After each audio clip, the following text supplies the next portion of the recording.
Hey everybody, I'm Tim Mooney. I am back with Shakespeare's dirty jokes. This time, we've got several plot threads coming together in Act 3, Scene 4 of Twelfth Night.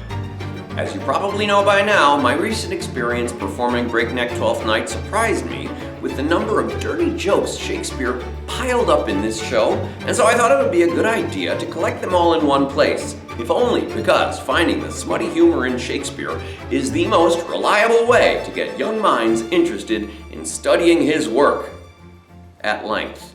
By the time we get to Act 3, Scene 4, Shakespeare has totally piqued our interest with the notion of the dour, puritanical Malvolio somehow dressing himself up with yellow stockings and crossed garters.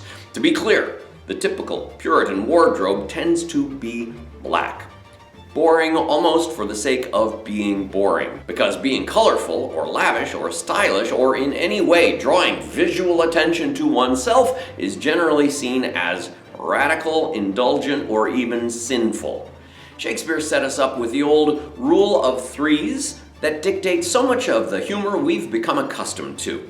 Our first awareness of Malvolio's cross-gartered yellow stockings was in Act 2, Scene 5, as Maria planted the forged letter, supposedly from her Lady Olivia, for Malvolio to stumble across. That scene was already comedy gold, as we got to see the secret sex dreams of this dour Puritan who would clearly give all of his strict morality over for a chance at making love to his not-so-secret crush, the Countess.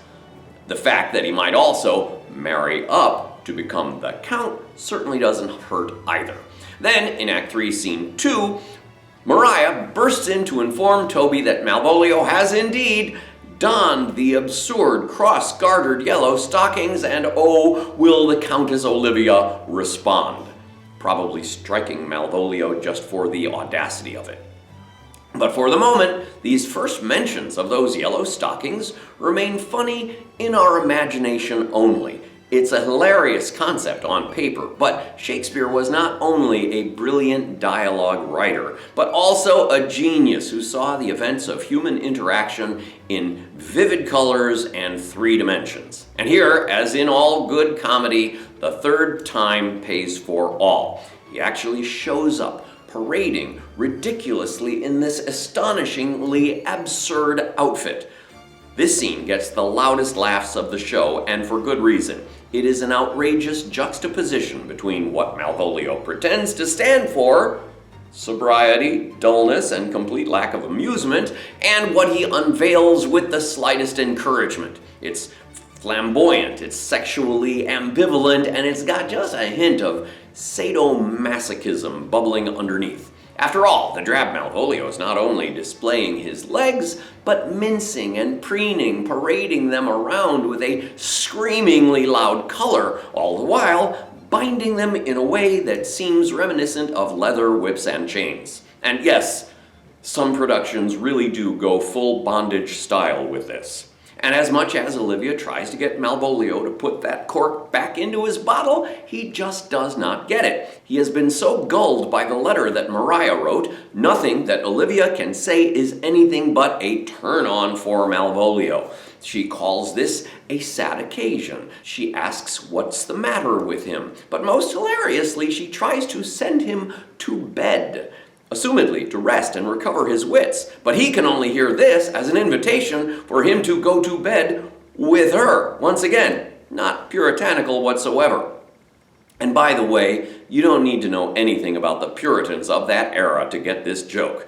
We see who Malvolio is by his judgmental, snooty behavior, and every age of mankind has its puritanical sect, many of whom turn out to be repressed hypocrites. Malvolio even quotes the forged letter back to Olivia, but some are born great, some achieve greatness, and some have greatness thrust upon them, now feels a lot dirtier than it did when we last heard those words. In my interpretation, I've incorporated a gesture to go with this invocation of thrust upon them, which I think is justified in this instance, especially as Olivia, in her shock, calls Malvolio's thrust midsummer madness. Anyone who has seen Midsummer Night's Dream knows the sexy, horny, youthful adventures that underlie Shakespeare's sense of midsummer madness, and this is truly the moment that leaves Olivia, who is herself just a tiny bit puritanical, at least in the wake of her brother's death, aghast and horrified. As if that were not enough, Sir Toby picks up on the bondage theme, suggesting that they will have Malvolio confined to a dark room and bound. Sir Andrew returns with the letter, challenging Cesario to a duel. But it is composed in such a passive-aggressive, almost apologetic manner that Toby resolves to deliver the challenge by word of mouth. He sends Andrew off, instructing him, when confronted by Cesario, to draw his sword and swear. Andrew's depiction of his own particular facility for swearing may leave us questioning Andrew's masculinity, even more than we have up until this point. When Sir Toby informs Cesario of the gentleman, Sir Andrew, who has challenged him to a duel, he prevents Viola, masquerading as Cesario, from running away, insisting that Cesario strip your sword stark naked. Obviously, the sword in this instance, though very real, is also metaphorical, and Viola, the woman, has no such sword to strip naked. That theme is compounded when the two face off in their duel, and in an aside, Viola notes that a little thing would make me tell them how much I lack of a man. Once again, in case it isn't evident already, Viola has no little thing to make her a man. Again, these phrasings are by no means accidental. While we might use another less polite modern word to describe this type of humor, to put it politely, Shakespeare was indulging in jokes of a phallic nature. And finally, as the duel gets underway, the two are interrupted by the entrance of Antonio, who we already know has a boy crush on Viola's twin brother Sebastian. Here, mistaking Viola for Sebastian, Antonio leaps to his great love's rescue, whipping his sword out. Okay, that one's on me. In Sebastian's defense. But almost as suddenly, Antonio is arrested and urgently needs the money that he loaned to Sebastian in the previous scene. When Viola has no such purse to give back, Antonio is crushed to learn that the young man he so doted on is exploiting his generosity by keeping the money that he now needs for bail. Not only did Antonio snatch Sebastian out of the jaws of death, but more than that, to his image did I devotion. Now, I suppose there is a way to make sense of that devotion as some sort of prayerful reverence. But I somehow can't help but imagine Antonio expressing that devotion in an entirely different manner. Well, I think that loads up our plate pretty full as we look to Act 3, Scene 4 of Breakneck Twelfth Night. Here it is. Scene 4. Enter Olivia and Maria. Where is Malvolio? He's coming, madam, but in a very strange manner. He does nothing but smile. Your ladyship were best to have some guard, for sure the man is tainted in his wits.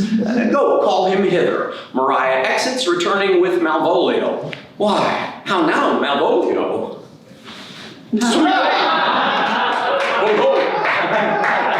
Smilest thou? I sent for thee upon a sad occasion. Sad lady, I could be sad. This does make some obstruction of the blood, this cross-gartering. But as the very true sonnet says, please one and please all. How do you, Malvolio? What is the matter with thee?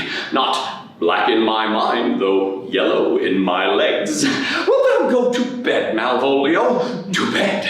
Aye, sweetheart, and I'll come to thee. Why dost thou smile and kiss thy hand so oft? Be not afraid of greatness, 'twas well writ. Some are born great, some achieve greatness, and some have greatness thrust upon them. Why, this is very midsummer madness. A servant reports Cesario's arrival. I'll come to him. Good Maria, let this fellow be looked to. Where is Sir Toby? Let some of my people have a care of him.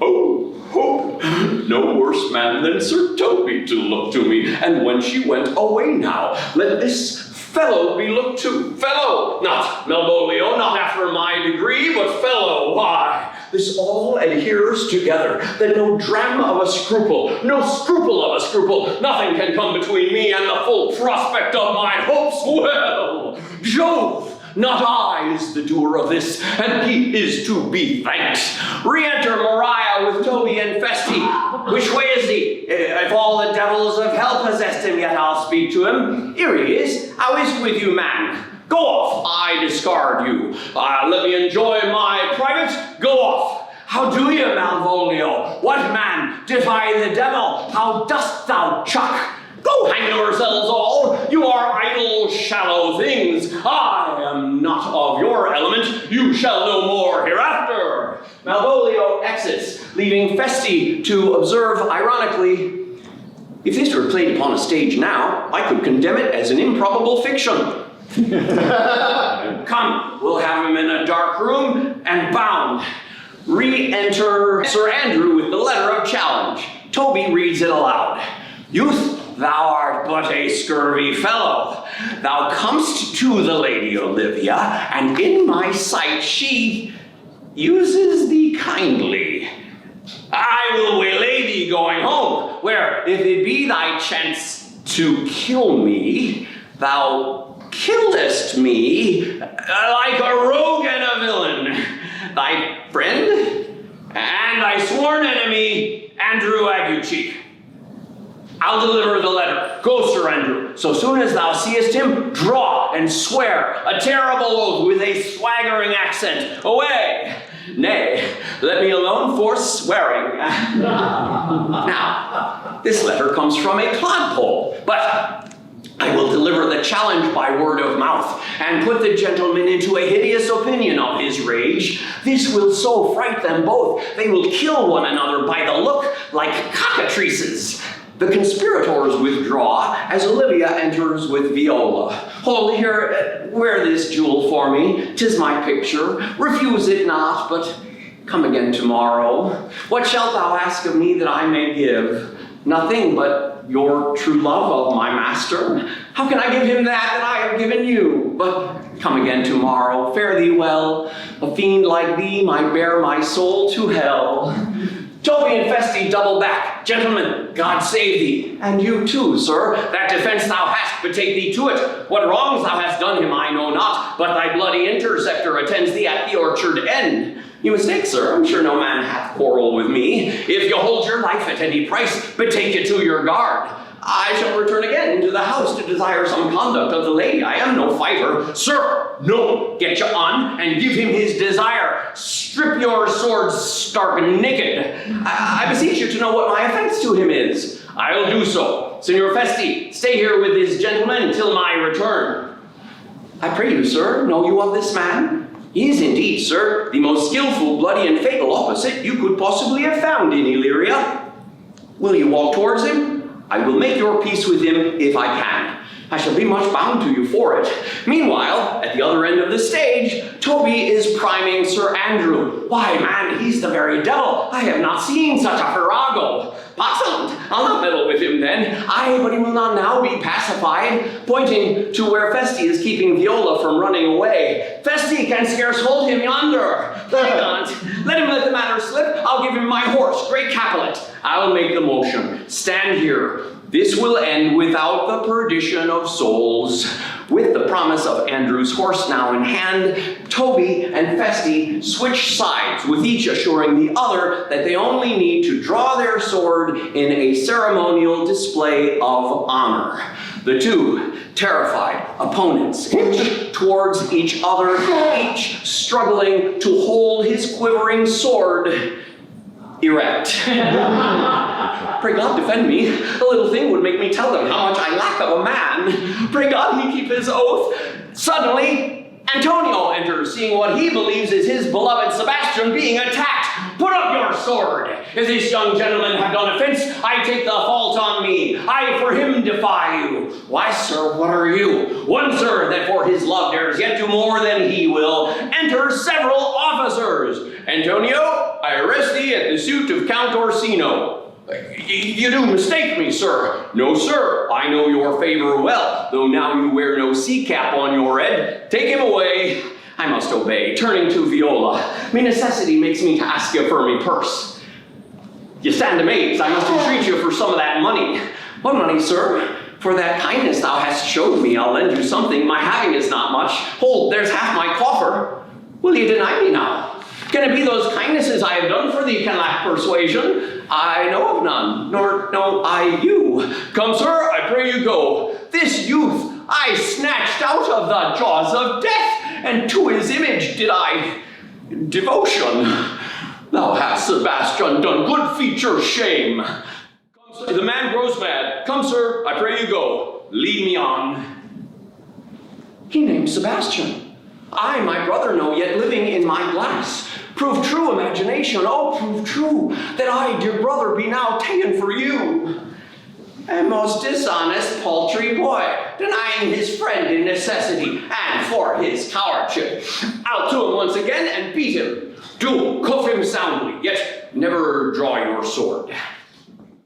So that's Act 3, Scene 4 of Breakneck Twelfth Night. Next week, we're on to Act 4. Can things possibly get any dirtier than this? Please hit like, subscribe, or ring the bell so you don't miss any of the jokes. Once more, I'm Tim Mooney with the Timothy Mooney Repertory Theater, and I bring these breakneck shows to theaters around the United States. I would love to come and perform for you and your school or group. You can also find my work online at timmooneyRep.com with video versions at breakneckshakespeare.com. Finally, if you see the value of getting students interested in Shakespeare by way of the naughty parts, you can support these many explainer videos and our performance tours at patreon.com/TimMooneyRep. See you on the stage.